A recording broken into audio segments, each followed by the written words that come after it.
बहुत समय पहले एक घने जंगल में एक विशाल और शक्तिशाली शेर रहता था। वह जंगल का राजा था और बाकी सारे जानवर उससे डरते थे। एक दिन शेर खाना खाकर अपनी गुफा के बाहर एक पेड़ की छांव में आराम कर रहा था। उसकी आंखें बंद थीं और वह खर्राटे भर रहा था। उसी समय एक छोटा चूहा अपने खेल में मस्त था। वह उछलता कूदता शेर के ऊपर चढ़ गया।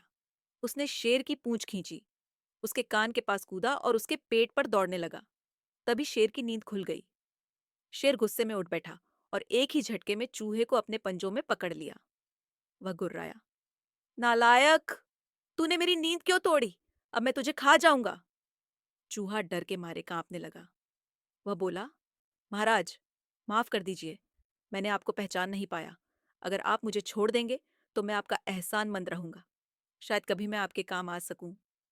शेर हंस पड़ा और बोला, तू मेरे किसी काम का नहीं है, लेकिन तेरी बातों ने मुझे हंसाया है। जा, मैंने तुझे माफ किया। और उसने चूहे को छोड़ दिया। कुछ दिन बाद उसी जंगल में एक शिकारी आया।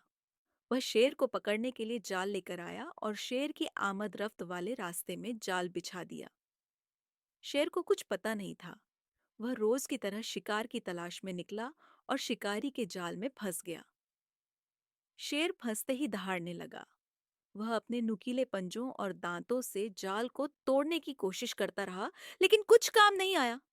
वह थक कर बैठ गया। उसकी दहाड़ पूरे जंगल में गूंजने लगी। दूर कहीं चूहा अपने बिल में था। जब उसने शेर की आवाज सुनी तो तुरंत भागा और देखा कि शेर जाल में फंसा है। वह बोला, महाराज, अब मेरी बारी है आपके उपकार का बदला चुकाने की।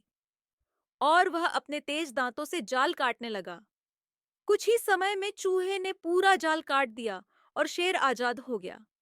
शेर बहुत खुश हुआ और चूहे से बोला, मैंने कभी नहीं सोचा था कि तू मेरे काम आ सकेगा, लेकिन आज तूने मेरी जान बचाई। दोनों अब अच्छे मित्र बन गए और जंगल में शांति से रहने लगे। सीख, कभी भी किसी को छोटा मत समझो।